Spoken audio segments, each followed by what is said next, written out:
नमस्कार। आपका वामिका एकेडमी पर स्वागत है। आपका जो चैप्टर चल रहा है यानी admission of a new partner, जिसमें 3 वीडियो पहले कंप्लीट कर चुके हैं। आज की इस क्लास के माध्यम से लास्ट वीडियो रहेगा, यानी नए साझेदार के प्रवेश के बारे में जो लास्ट आपके 4 टॉपिक बचे हैं। एक तो होगा आपका लाभ हानियों का समायोजन किस प्रकार से किया जाता है, फिर उसके बाद में संपत्तियों एवं दायित्वों का पुनर्मूल्यांकन करने पर जो गेन होता है या लॉसेज होता है उसका किस प्रकार से ट्रीटमेंट या किस प्रकार से उसकी अकाउंटिंग प्रोसेस की जाएगी। और फिर बात करेंगे पूंजी का समायोजन किस प्रकार से किया जाएगा। और लास्ट में जो पार्टनर है उनके मध्य जो लाभ हानि का अनुपात होता है उसमें किस प्रकार से परिवर्तन करने पर क्या ट्रीटमेंट किया जाएगा उसके बारे में बात करेंगे। ठीक है, तो स्टार्ट करते हैं।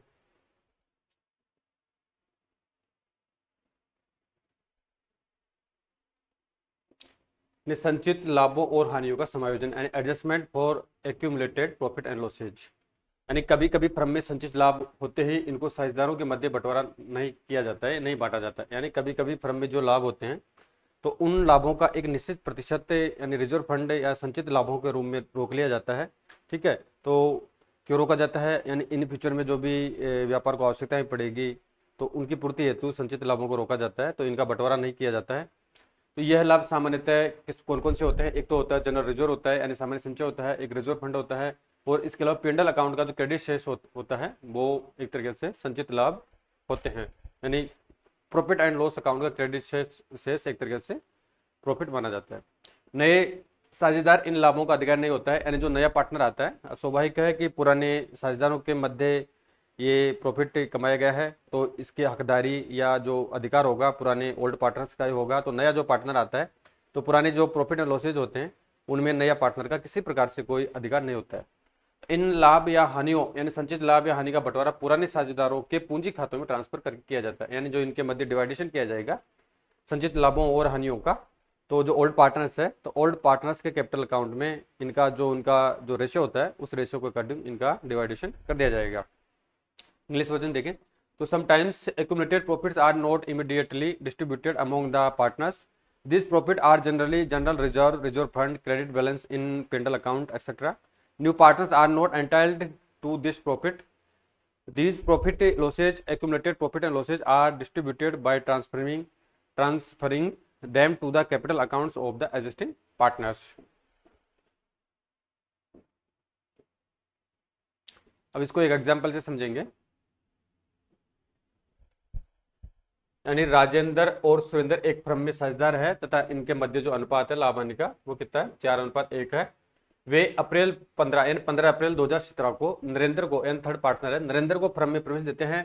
इस तिथि को फर्म में सामान्य संचय यानी जनरल रिजर्व कितने हैं? 20,000 रुपए के हैं। और लाभ हानि खाते का नाम शेष, अब पेंडल हालांकि ऊपर बात कर चुके हैं, यानी पेंडल अकाउंट का जो सीआर शेष होता है, जमा शेष है, क्रेडिट शेष, वो एक तरीके से प्रॉफिट होता है। क्या होता है? प्रॉफिट होता है। आप सभी इसके बारे में सभी जानते हैं। और इसके अलावा जो पेंडल अकाउंट का डेबिट शेष होता है, यानी डेबिट या डीआर शेष, तो वो एक तरह से लॉसेज होता है। क्या होता है? लॉसेज होता है। तो यहाँ पे क्या बता रखा है कि लाभ हानि खाते के नाम शेष बोले तो डेबिट शेष 10,000 है, तो एक तरह से लॉसेज है। तो संचित लाभ व हानि को समायोजित करने के संदर्भ में आवश्यक रोजाना मच्चा प्रविष्टियां देनी है या आवश्यक जनरल प्रविष्टियां देनी है। तो इसको देख लेते हैं कि राजेंद्र सुरेंद्र 4:1 में है और नया पार्टनर नरेंद्र आता है, जनरल रिजर्व 20,000 के हैं और 10,000 रुपये का लॉसेज हो रहा है, तो इनको लाभ हानि को समायोजित करना है। और इसका सोल्यूशन करते हैं। पहले जनरल बना लेंगे। And books of Rajendra Surendra and Narendra, तो इसमें फर्स्ट तो क्या है कि 20,000 रुपये का तो जनरल रिजर्व है, क्या सामान्य संचय है। अब सामान्य संचय 4:1 में, यानी जो ओल्ड पार्टनर है आपके, एक तो है राजेंद्र एक सुरेंद्र, तो इनको 4:1 में ओल्ड रेशियो में इसको डिवाइडेड कर देंगे। तो एंट्री हो जाएगी general reserve account debit to Rajendra capital account to Surendra capital account. तो 20,000 है तो 16,000 तो हो गया 4:1 के हिसाब देखेंगे तो राजेंद्र का, और 4,000 हो गया सुरेंद्र का। ठीक है, इनका डिवाइडेशन कर चुके हैं। नेक्स्ट बारी आती है 10,000 रुपये की, यानी 10,000 रुपया है, 10,000 रुपया लॉसेज हुआ है। क्या हुआ? पेंडल अकाउंट का जो डेबिट शेष है वो 10,000 रुपया है। तो अब इनके मध्य लाभ हानि को बांटेंगे। क्या करेंगे? यानी जो लॉसेज है उसको डिवाइडेड कर देंगे, 4:1 में कर देंगे। 4:1 में आ गया 8,000 तो आ गया आपका राजेंद्र का, और सुरेंद्र का आ गया 2,000। तो Rajendra capital account debit, Surendra capital account debit to profit and loss account कितने से हो जाएगा? 10,000 रुपये से। यानी जो जनरल रिजर्व है और जो लॉसेज है उसका निर्धारण या उसका डिस्ट्रीब्यूशन रोजाना मतलब प्रविष्टि के माध्यम से कर चुके हैं। अब आता है महत्वपूर्ण, यानी जो व्यापार में असेट्स एंड लायबिलिटीज होती है उसका पुनर्मूल्यांकन किया जाता है। तो उस संबंध में हो सकता है कि असेट्स का अगर पुनर्मूल्यांकन करेंगे तो असेट्स के मूल्य में वृद्धि हो सकती है या कमी भी हो सकती है, और लायबिलिटीज के मूल्य में अगर उसका इवोल्यूशन करेंगे तो हो सकता है इंक्रीज भी हो सकता है और डिक्रीज भी हो सकता है। अगर संपत्तियों के मूल्य में वृद्धि होती है तो स्वाभाविक है कि व्यापार को लाभ होगा, अगर दायित्वों के मूल्य में वृद्धि होती है तो स्वाभाविक है कि व्यापार को लॉसेज होगा। तो संपत्तियों एवं दायित्वों का पुनर्निर्धारण या मूल्यांकन या revolution of assets and reassessment of liabilities. Note देर का है, नए साझेदार के प्रवेश पर, यानी जो नया पार्टनर आता है तो नए साझेदार के प्रवेश पर यह गणना की जाती है कि फर्म की संपत्तियों एवं दायित्वों के मूल्य में कमी या अधिकता तो नहीं हुई है। इनके मूल्यांकन हेतु फर्म द्वारा पुनर्मूल्यांकन, कौन सा खाता तैयार किया जाता है, यानी संपत्तियों एवं दायित्वों के मूल्यांकन हेतु फर्म द्वारा जो नया पार्टनर आता है उसमें इनका इवोल्यूशन किया जाता है। तो जो अकाउंट ओपन किया जाता है या खोला जाता है उसको रिवोल्यूशन अकाउंट कहा जाता है। कौन सा अकाउंट तैयार किया जाता है, रिवोल्यूशन अकाउंट तैयार किया जाता है। नेक्स्ट है, प्रत्येक संपत्ति में दायित्व पर लाभ हानि को इस खाते में ट्रांसफर किया जाएगा। यानी जो भी पुनर्मूल्यांकन होगा यानी रिवोल्यूशन होगा उसमें जो भी असेट्स के मूल्य में वृद्धि होगी या कमी होगी, लायबिलिटीज के मूल्य में वृद्धि होगी या कमी होगी, जो भी अमाउंट आएगा उसका लेखांकन रिवोल्यूशन अकाउंट के माध्यम से किया जाएगा। तथा अंत में शेष को पुराने साझेदारों के पूंजी खातों में उनके पुराने लाभ विभाजन अनुपात में ट्रांसफर करते हैं। जो भी शेष होगा, पॉजिटिव होगा या नेगेटिव होगा, तो उसको जो ओल्ड पार्टनर है उनके कैपिटल अकाउंट में पुराने लाभ विभाजन कौन से ओल्ड जो रेशियो है तो ओल्ड रेशियो के मध्य उनको डिवाइडेड करके ट्रांसफर कर देते हैं। नोट देर क्या है, यानी संपत्ति में वृद्धि बहुत ही महत्वपूर्ण है। यानी संपत्ति में वृद्धि व दायित्व में कमी होने पर, यानी संपत्ति में वृद्धि होगी व दायित्व में कमी होगी तो स्वाभाविक है कि प्रॉफिट होगा। तो पुनर्मूल्यांकन आपका जो रिवोल्यूशन अकाउंट है उस अकाउंट को जमा किया जाएगा, यानी संपत्ति के मूल्य में वृद्धि और दायित्व के मूल्य में कमी होने पर पुनर्मूल्यांकन खाते को क्रेडिट जमा किया जाएगा, और इसके विपरीत स्थिति होने पर यानी संपत्ति के मूल्य में कमी होना और दायित्व में वृद्धि होने पर पुनर्मूल्यांकन खाते को डेबिट किया जाएगा। ठीक है, नेक्स्ट अब इसका प्रैक्टिकल देखेंगे, ये इंग्लिश वर्जन है। अब इसकी जनरल प्रविष्टि देख लेते हैं किस प्रकार से जनरल प्रविष्टि करनी है, ये बहुत ही महत्वपूर्ण है।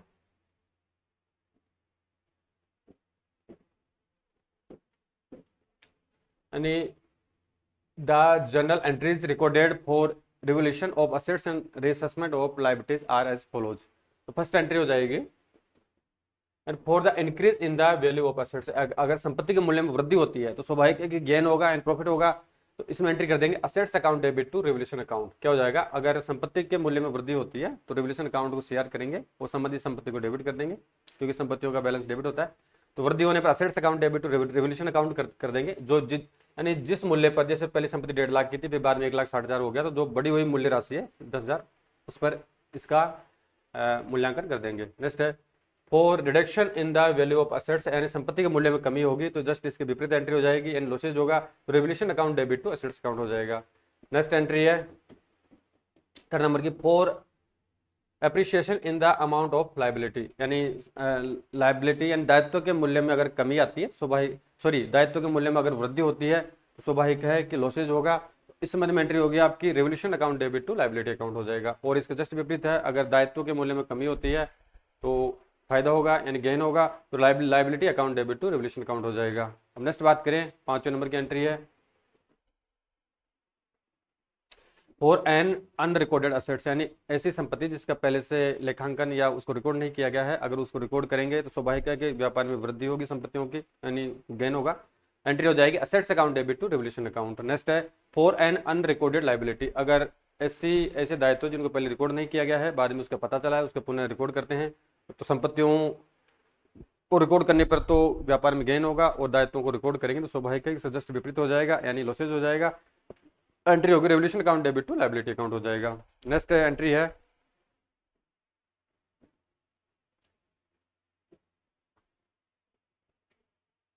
यानी आपकी नेक्स्ट एंट्री है for transfer of a gain on revaluation of credit balance, अगर जो भी रिवोल्यूशन अकाउंट तैयार किया गया है अब उसमें से संपत्तियों के मूल्य में वृद्धि होगी, कमी होगी, लायबिलिटीज में वृद्धि या इंक्रीज होगा या डिक्रीज होगा, तो उनका समायोजन करने के बाद में जो भी राशि आती है, अगर प्रॉफिट हो रहा है तो उसमें किस प्रकार से एंट्री की जाएगी, और अगर लॉसेज हो रहा है तो किस प्रकार से एंट्री की जाएगी। समायोजन बाद में अगर क्रेडिट बैलेंस है यानी क्रेडिट बैलेंस है तो उस संबंध में किस प्रकार से एंट्री होगी, तो इस संबंध में एंट्री हो जाएगी revaluation account debit to old partners capital account, यानी ओल्ड रेशियो में, यानी जो उनका पुराना अनुपात उसमें डिवाइडेड कर देंगे, for transforming loss on revolution, अगर यहाँ पे तो प्रॉफिट हो रहा है, प्रॉफिट होने पर रेवोल्यूशन अकाउंट डेबिट करेंगे to old partners capital account में उनको डिवाइडेड कर देंगे जो भी प्रॉफिट हुआ है। और अगर इसका जस्ट विपरीत है, अगर लॉसेज होता है रेवोल्यूशन पर for transferring loss on revaluation, तो इस जस्ट इसके विपरीत एंट्री होगी to old partners capital account to revolution account, and जो भी ओल्ड पार्टनर है इंडिविजुअली या व्यक्तिगत रूप से जितने भी है उनका यहाँ पे नाम आ जाएगा। यहाँ पे देर का है कि एंट्रीज नंबर 1 2 3 4, यानी जो आपकी एंट्री नंबर 1 2 3 4 है, are recorded only with the amount increase and decrease in the value of assets and liabilities, जैसा कि बात कर चुके हैं। यानी जो असेट्स के मूल्य में वृद्धि या कमी, संपत्ति के मूल्य में वृद्धि या कमी, दायित्व के मूल्य में वृद्धि या कमी होने पर जो एक्चुअल राशि आती है उसी राशि का यहाँ पे लेखांकन किया जाएगा। अब इसको एक एग्जाम्पल के माध्यम से समझें। आज बहुत ही अच्छा एग्जाम्पल है, एग्जाम्पल नंबर 23 है। Following is balance sheet of A and B who share profit in the ratio, यानी ए और बी दो पार्टनर है जिनका लाभानी विभाजन अनुपात 3:2 है, और बैलेंस शीट इनकी दे रखी है ए और बी की 1 अप्रैल 2015 की। असेट्स बता रखा है यहाँ पे कैश इन हैंड कितना 3000 रुपये का है, आपको ध्यान रखना है ताकि जब प्रश्न का सोल्यूशन करेंगे तो बार बार पीछे जाना नहीं पड़े। कैश इन हैंड 3000 है, डेटर्स 12,000 के हैं, स्टॉक 15,000 का है, फर्नीचर 10,000 का है, और प्लांट एंड मशीनरी आपकी 30,000 की है। टोटल कितने असेट्स हो गए, यानी 17,000 रुपये टोटल असेट्स हो गई। अब लाइबिलिटी साइड में देखें तो सन्ड्री क्रेडिट विविध देनदार 20,000 रुपये का है, और कैपिटल ए और बी की कैपिटल है 30 और 20 एंड टोटल 50,000 कैपिटल हो गई। तो लाइबिलिटी साइड आपका 17,000 आएगा। इन दोनों पक्षों का योग बराबर होना चाहिए लेखांकन समीकरण के अकॉर्डिंग। अब इसमें एडिशनल इन्फॉर्मेशन दे रखी है, तो एडिशनल इन्फॉर्मेशन के अकॉर्डिंग प्रश्न का सोल्यूशन करना है। क्या बता रखा है इसमें बता रखा है कि on that C is admitted into the partnership on the following terms, यानी सी को नया पार्टनर के रूप में शामिल किया जाता है। अब क्या क्या पूंजी लेके आता है और कितने पार्ट्स के लिए उसको शामिल किया जाता है। C is to bring in rupees 15,000, यानी 15,000 रुपये वो कैपिटल के लिए लाता है, और 5,000 रुपया गुडविल का प्रीमियम लेके आता है, और उसको 1/6 भाग के लिए, किसके लिए 1/6 भाग के लिए उसको फर्म में प्रवेश दिया जाता है। बाकी भाग कितना रह गया 5/6 कितना रह गया, यानी 1/6 माइनस 1/1 करेंगे, इसे एलसीएम लेंगे तो आपका जो आंसर आ जाएगा 5/6 आ जाएगा। रिमेनिंग पार्ट कितना रह गया 5/6 रह गया, तो 1/6 भाग के लिए इसको शामिल किया जाता है। नेक्स्ट बात करें, the value of stock is reduced, यानी स्टॉक के मूल्य में कटौती की गई है by 10%, while plant and machinery is appreciated by 10%, यानी प्लांट एंड मशीनरी के मूल्य में अप्रिसिएट किया गया 10% का। नेक्स्ट है फर्नीचर इज रीवैल्यूड रुपीज 9,000 का है, और फिर a provision for doubtful debts is to be created on sundry debtors at 5% and rupees 200 is to be provided for an electricity bill, यानी यहाँ पे जो विविध देनदार है उन पर डाउटफुल एक तरह से प्रावधान बनाना है 5%, और उसके अलावा 200 रुपया है जो इलेक्ट्रिसिटी बिल का है उसका समायोजन करना है, और इसके अलावा इन्वेस्टेड वर्थ यानी विनियोग करना है 1,000 रुपये का, note mention in the balance sheet, यानी बैलेंस शीट में 1,000 रुपये का विनियोग था उसको मेंशन नहीं किया गया है तो इसको मेंशन करना है। Is to be taken into account में लेना है, और इसके अलावा एक क्रेडिटर्स और ₹100 यानी एक लेनदार है जो 100 रुपये के लेनदार है, is not likely to claim his money and it is to be return off, यानी 100 रुपये का एक देनदार था उसने क्लेम नहीं किया है तो व्यापार के लिए क्लेम नहीं किया, स्वाभाविक है इसको राइट ऑफ करेंगे तो व्यापार के लिए 100 रुपये का फायदा हो जाएगा। तो record general entries and prepare revolution account and capital account of partners, यानी जनरल एंट्री देनी है और पुनर्मूल्यांकन खाता तैयार करना है, और इसके अलावा पार्टनर्स का कैपिटल अकाउंट भी तैयार करना है। अब देखते हैं इसको।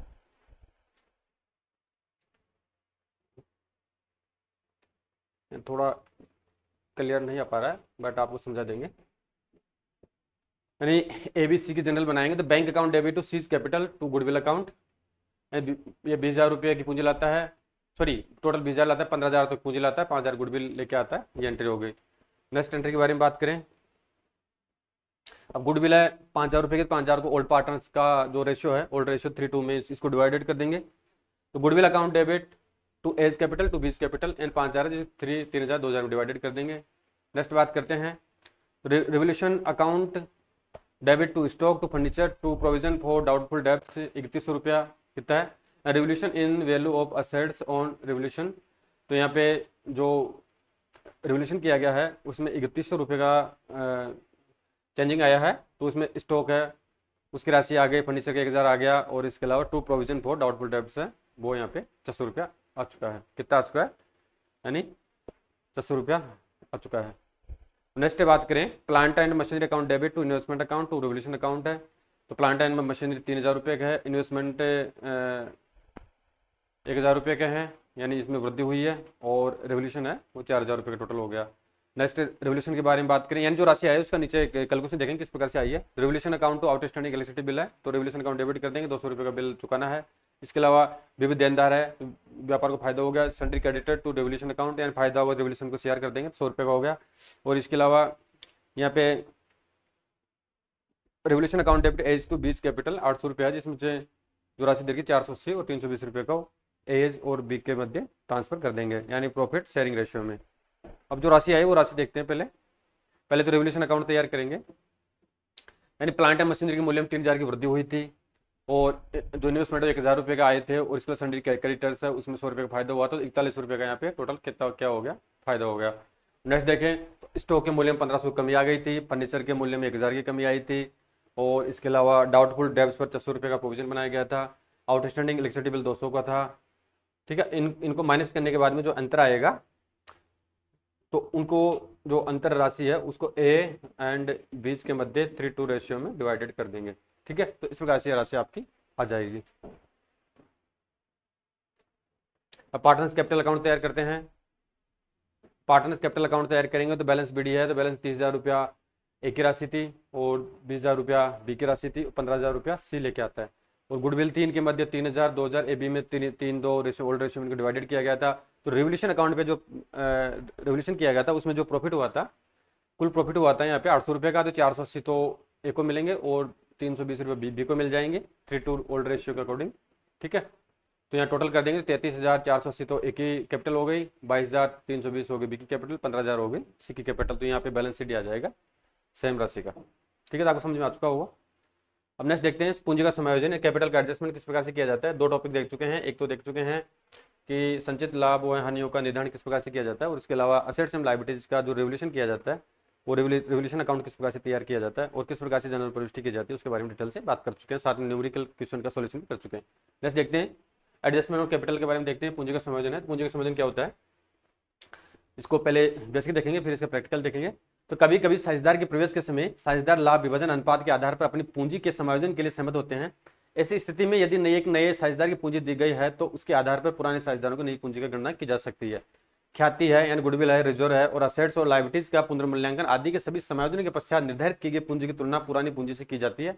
यदि किसी साझेदार की पूंजी कम होती है, ये समायोजन करने के बाद में अगर किसी पार्टनर्स की पूंजी कम होती है तो वह कमी को पूरा करने के लिए आवश्यक राशि लेकर आएगा, और जिस साझेदार की राशि अधिक हो जाती है तो वो उस अधिक राशि को विड्रॉल करके ले जाएगा। अब इसको एग्जांपल 26 से देखते हैं।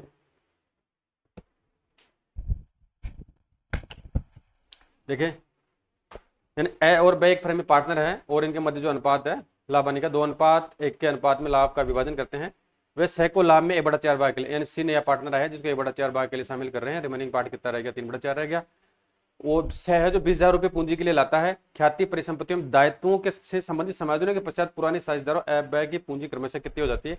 ए की पूंजी यानी गुडविल का असेट्स लायबिलिटीज का एडजस्टमेंट करने के बाद में, रेवोल्यूशन करने के बाद में जो पूंजी आती है ए और ब की, तो ए की 45,000 आती है, और ब की ए की 45,000, ब की 15,000 रुपये आती है। यह निर्णय लिया गया कि साझेदारों की पूंजी नए लाभ विभाजन अनुपात के अनुसार होगी, यानी जो निर्णय डिसीजन लिया गया है कि जो नया लाभ विभाजन अनुपात होगा उसके अकॉर्डिंग पूंजी नए लाभ विभाजन अनुपात के अनुसार होगी। तो नया लाभ विभाजन अनुपात का सूत्र होता है ओल्ड माइनस त्याग का अनुपात। ए और ब की नई पूंजी याद करना है तथा यह मानते हुए कि रोजाना मचा प्रविष्टियां जनरल प्रविष्टि करनी है। जिस साझेदार की पूंजी कम होगी वो आवश्यक राशि लेकर आएगा, तथा जिसकी पूंजी की राशि अधिक होगी वो व्यापार से विड्रॉल करके लेकर जाएगा। उसको देखते हैं, पहले इसका सोल्यूशन देखते हैं।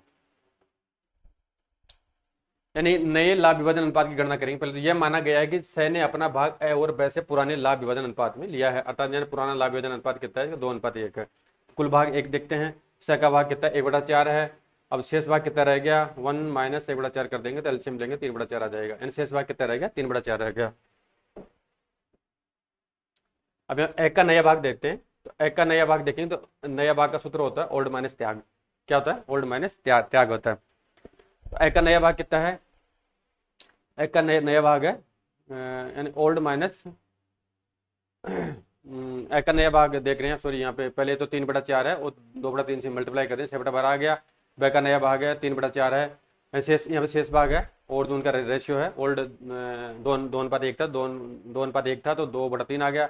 इसी तरीके से ब का शेष भाग कितना है 3/4 है टोटल दोनों का, और 1/3 इसका अनुपात था तो 3/12 आ गया, और स का नया भाग 1/4 मल्टीप्लाई 3/3 कर देंगे, 3/12 आ जाएगा। ठीक है, इनका एलसीएम ले लेंगे तो अतः एबस के बीच नया लाभ विभाजन अनुपात कितना हो जाएगा 6:3:3, इनको शॉर्ट में करेंगे 2:1:1। ठीक है, 2:1:1 आ जाएगा। और नेक्स्ट देखते हैं इसको ए और ब की पूंजी देखते हैं। तो सह नया पार्टनर है, सह की पूंजी जिसका लाभ में 1/4 भाग है तो 20,000 रुपया है। ब का लाभ में नया भाग कितना 1/4 है, यानी ब का भी 1/4 हो जाएगा, एन 2 3 4, तो ए का तो हो गया 2/4 पार्ट, और यानी ए का भाग हो गया 2/4 नया, बी का हो गया 1/4, और सी का हो गया 1/4, यानी यह इनका नया अनुपात आ गया।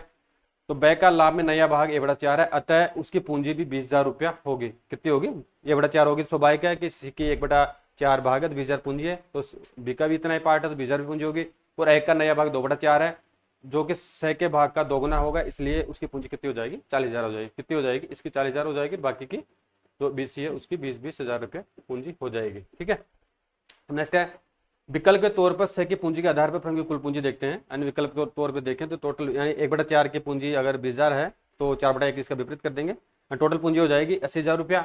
कितनी हो जाएगी 80,000 रुपया हो जाएगी। अतः लाभ में भाग के आधार पर ए और ब की पूंजी याद करेंगे तो 80,000 का 2/4 निकालेंगे तो 40,000 तो एक ही होनी चाहिए, और ब की पूंजी 1/4 देखें 20,000 रुपया होनी चाहिए। कितनी होनी चाहिए 20,000 रुपया होना चाहिए।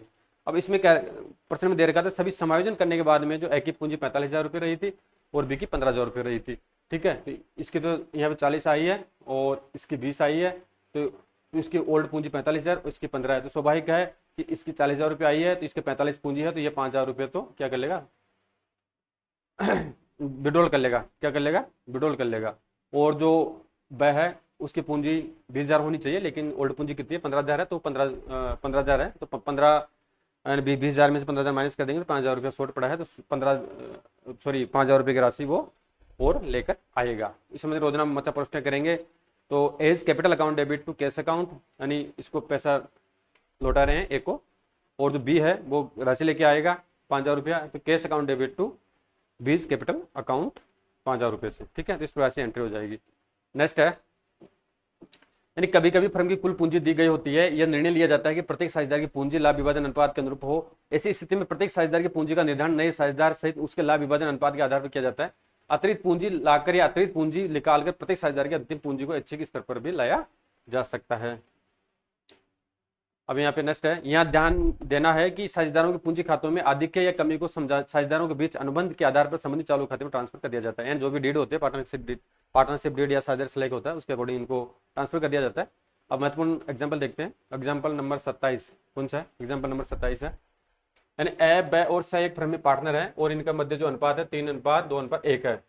लाभ विभाजन करते हैं वे द यानी डी एक नया पार्टनर आता है, वे द को फर्म में 1/4 भाग कितने के लिए 1/4 के लिए शामिल करते हैं। 3/4 शेष भाग रह गया, कितना रह गया शेष, तो 3/4 रह गया, और 1/4 भाग के लिए डी को प्रवेश देते हैं, जिससे वह अब ये मत होना यानी जो वो त्याग कौन कौन कर रहे हैं यहाँ पे, तो जिससे वह ऐसे यानी जो ओल्ड पार्टनर है उससे तो 1/8 लेता है और वैसे ही सेम 1/8 भाग प्राप्त करता है। सी से किसी प्रकार से कोई राशि प्राप्त नहीं कर रहा है।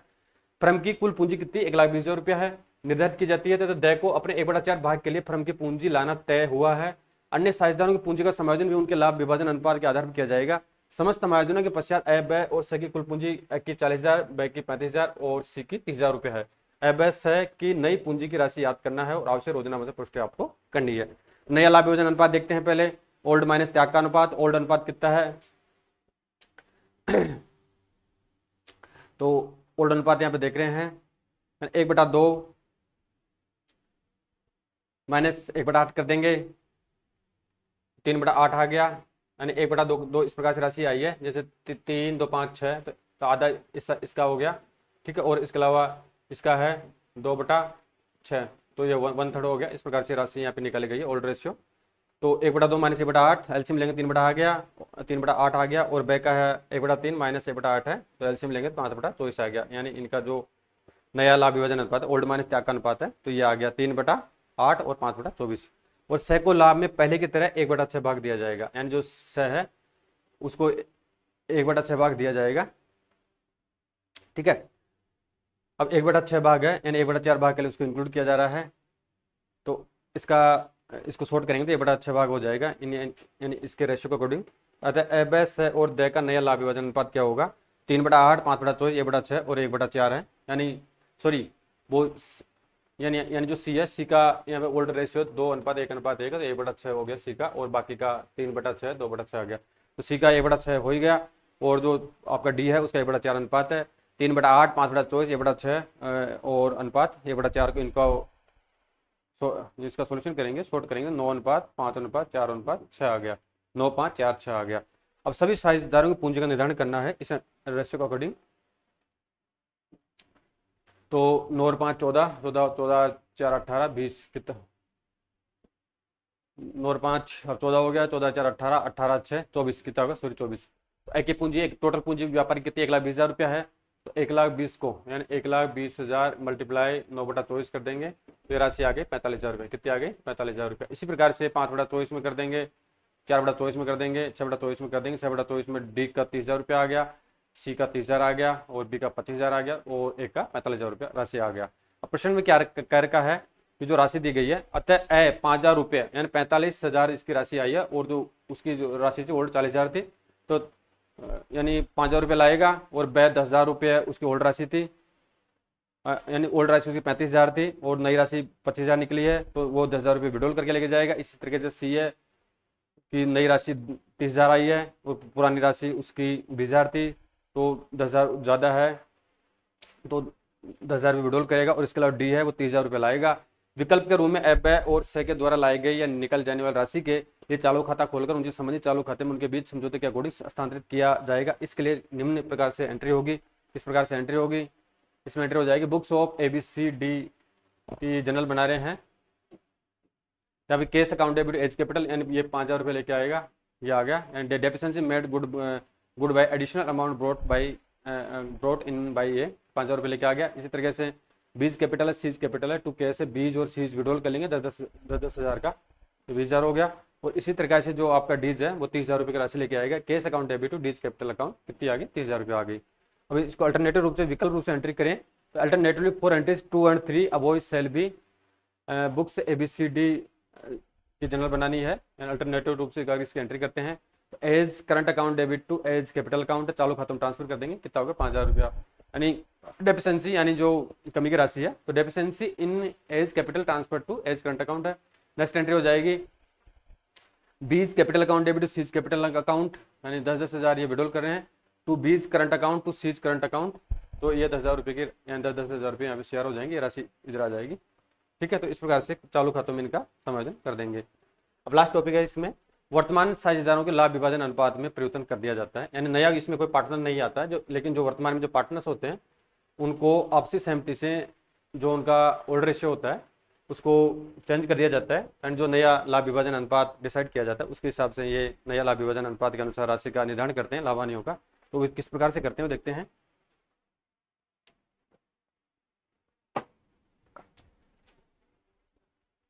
यानी वर्तमान साझेदारों के लाभ विभाजन अनुपात में परिवर्तन,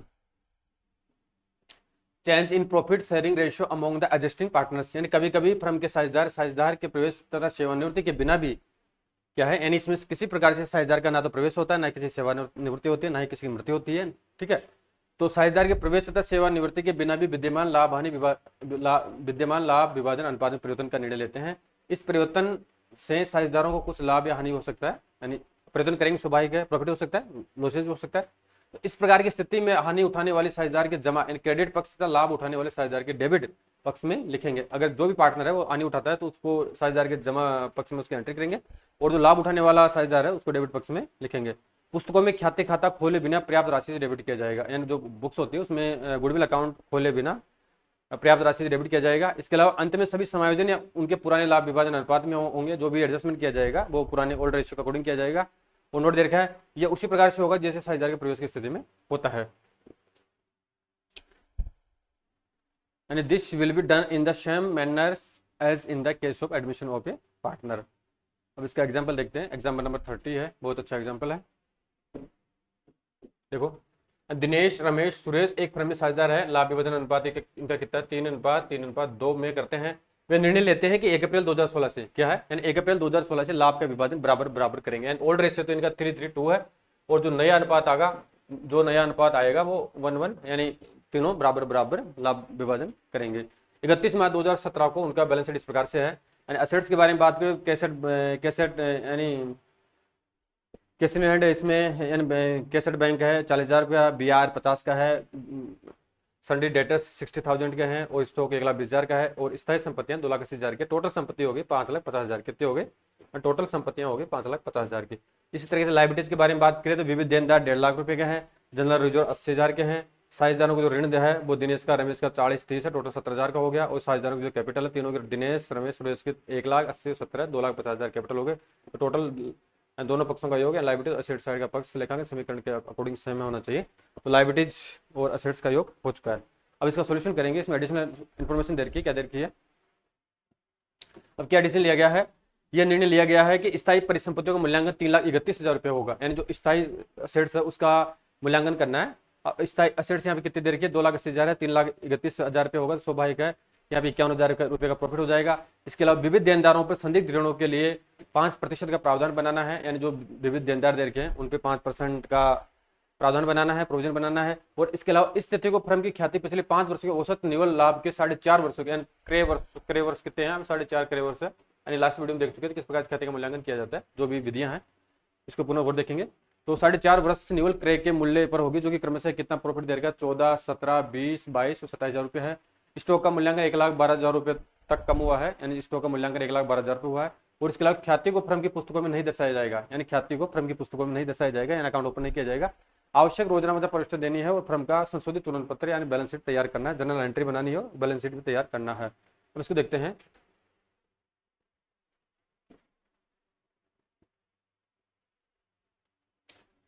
तो पहले तो बनाएंगे बुक्स ऑफ दिनेश, जो भी तीनों पार्ट में दे रखे उनका नाम आ जाएगा। अब fix assets account debit to revolution कर देंगे, यानी 51,000 रुपये फायदा हो गया। Next revolution account debit to stock to provision for doubtful debts है, यानी यहाँ पे रेवोल्यूशन करेंगे स्टॉक का, तो स्टॉक में के मूल्य में 8,000 कमी आई है, और इसके अलावा प्रोविजन फॉर डेब्ट्स किया है 3,000 रुपये का, तो टोटल 11,000 रुपये का लॉसेज हो गया। Next revolution account debit to Dinesh capital, Ramesh capital, Suresh capital, यानी जो इनके 40,000 कैपिटल आई है, 15 और 10,000 रुपया, जो इनका प्रॉफिट ऑन यानी रेवोल्यूशन करने पर जो प्रॉफिट हुआ है वो इनको ओल्ड रेशियो में इनके मध्य डिवाइडेड कर देंगे। ओल्ड रेशियो कितना है इनका? 3:3:2 है, उसके अकॉर्डिंग इनको डिवाइडेड कर देंगे। नेक्स्ट बात करें, यानी जनरल रिजर्व थे वो 80,000 के थे, कितने 80,000 थे, तो इनको इनके जिन ओल्ड रेशियो 3:3:2 में डिवाइडेड कर देंगे, 30-30-20 में कर देंगे। तो general reserve account debit to Dinesh Ramesh to Suresh capital account, यानी टोटल 80 हो गया, 30-30-20 आ गया। और नेक्स्ट बात करें तो Suresh capital account debit to Dinesh to Ramesh capital account है, यानी 7500 रुपये की राशि है, तो 3750 आई है। तो ये राशि किस प्रकार से आई है वो देखते हैं इसको। यानी वर्किंग नोट्स है, यानी क्लेम और सेक्रीफाइस ऑफ पार्टनर्स है। तो इनका जो पहले ओल्ड रेशियो देखते हैं। दिनेश का ओल्ड रेशियो यानी इनका जो ओल्ड रेशियो है 3:3:2 है, 3/8 3/8 2/8 हो गया। तो दिनेश का 3/8 हो गया, रमेश का 3/8 हो गया, सुरेश का 2/8 हो गया। और न्यू रेशियो के बारे में बात करें, इक्वल इनका रेशियो 1:1:1 हो जाएगा, तो 1:3 हो जाएगा। क्या हो जाएगा? 1:3 हो जाएगा, 1/3 हो जाएगा। तो तीनों का न्यू रेशियो 1 यानी सॉरी 1/3 हो गया। अब इसमें जो डिफरेंस है यानी त्याग का अनुपात निकालना है, तो त्याग का सूत्र होता है ओल्ड माइनस न्यू। तो ओल्ड आ गया और न्यू आ गया, तो यहाँ पे त्याग का अनुपात आ जाएगा। अब त्याग का अनुपात आएगा तो यहाँ पे 2 तो सेक्रीफाइस कर रहे हैं और 1 गेन कर रहा है, 1 को गेन हो रहा है। अब गुडविल के बारे में बात करें यहाँ पे, तो गुडविल औसत विधि के आधार पे निकालना है इनको, 5 को डिवाइडेड करना, 5 से डिवाइडेड करना है, और 4.5 वर्षों की जो राशि आएगी उसको क्रय वर्षों से मल्टीप्लाई कर देना है। टोटल प्रॉफिट 14,000 का, 17 का, 20 का, 22 का और 27 का टोटल कर देंगे, 1 लाख हो गया। 1 लाख को यानी 1 लाख रुपए की जो राशि आई है उसको 5 से डिवाइडेड कर देंगे, तो जो राशि आ जाएगी गुडविल की 20,000 आ जाएगी। और यहाँ पे देर का है 4.5 क्रय वर्ष, कितना देर का है? 4.5 क्रय वर्ष देर का है, उसको मल्टीप्लाई कर देंगे तो 90,000 आ जाएगा। कितना आ जाएगा? 90,000 रुपये गुडविल की राशि आ जाएगी। ठीक है। नेक्स्ट है Suresh is expected to bring in rupees 7,500 रुपये देर का है। एज द गेन यानी जो उसका रेशियो है 2/24, शेयर इज प्रॉफिट है। दिनेश इज एक्सपेक्टेड इन ₹3750 है, A/24 के अकॉर्डिंग शेयर इन प्रॉफिट है। और फिर Ramesh is expected to receive ₹3750 है, A/24 के अकॉर्डिंग। अब इनका जो कैपिटल अकाउंट है वो कैपिटल अकाउंट तैयार करते हैं। यहाँ पे थोड़ा क्लियर नहीं आ पा रहा है। कैपिटल अकाउंट में इनका जो बैलेंस बीडी है वो राशि आ जाएगी, इसके अलावा जो भी रेवोल्यूशन पे प्रॉफिट हुआ है वो आ जाएगा, और इसके अलावा जो भी उनकी कैपिटल आई है वो यहाँ पे आ जाएगी। अब इनका बैलेंस शीट तैयार करते हैं। यानी एग्जाम में इतना बड़ा क्वेश्चन नहीं आएगा, लेकिन आपको समझना जरूरी है। तो कैसेट बैंक के 40,000 आ गया, बिल्स रिसीवेबल 50,000 के हैं, सनी डेटर्स 60,000 के हैं, जिसमें प्रोविजन किया 3,000 का माइनस हो जाएगा, 7,000 का, सॉरी 57,000 का रह गया। स्टॉक 1,12,000 का मूल्यांकन किया गया। फिक्स असेट 331 की है, पहले 280 की थी। 590 हो गया, कितना हो गया, 590 के असेट्स हो गई। और इसी तरीके से सनी क्रेडिटर्स देखें 1.5 लाख के हैं। पार्टनर्स और जो साझेदारों के लोन है 40-30 के सेम रहेंगे, 17,000। और इसका जो कैपिटल में चेंजिंग आया इनका 1,48,750, रमेश की 1,28,750 और सुरेश की 92,500 आए। टोटल कैपिटल हो गया 3,17,000। ठीक है, और आपका असेट्स और लायबिलिटी साइड का योग यहाँ पे बराबर हो गया है। ठीक है, तो आपका जो चैप्टर है यानी फर्म का पुनर्गठन में admission of a new partner, जिसमें 4 क्लासें लगा चुके हैं। चारों क्लासों में अच्छी तरह से मैंने आपको समझा दिया गया, मेरे द्वारा समझा दिया गया है। तो ये चैप्टर या यूनिट आपकी कंप्लीट हो चुकी है। ठीक है, अब नया चैप्टर स्टार्ट करेंगे, पार्टनरशिप का करेंगे, जिसमें करेंगे एंड फर्म का पुनर्गठन में नई साझेदार के प्रवेश वाला कंप्लीट हो चुका है। अब नेक्स्ट रहेगा आपका साझेदार की सेवानिवृत्ति या मृत्यु पर जो लेखांकन या बेसिक होता है, किस प्रकार से न्यूमेरिकल क्वेश्चन का सोल्यूशन करेंगे, किस प्रकार से जनरल प्रोस्टिक करेंगे, किस प्रकार से बैलेंस शीट बनाएंगे, उसके बारे में नेक्स्ट वीडियो में विस्तार से बात करेंगे। Thank you.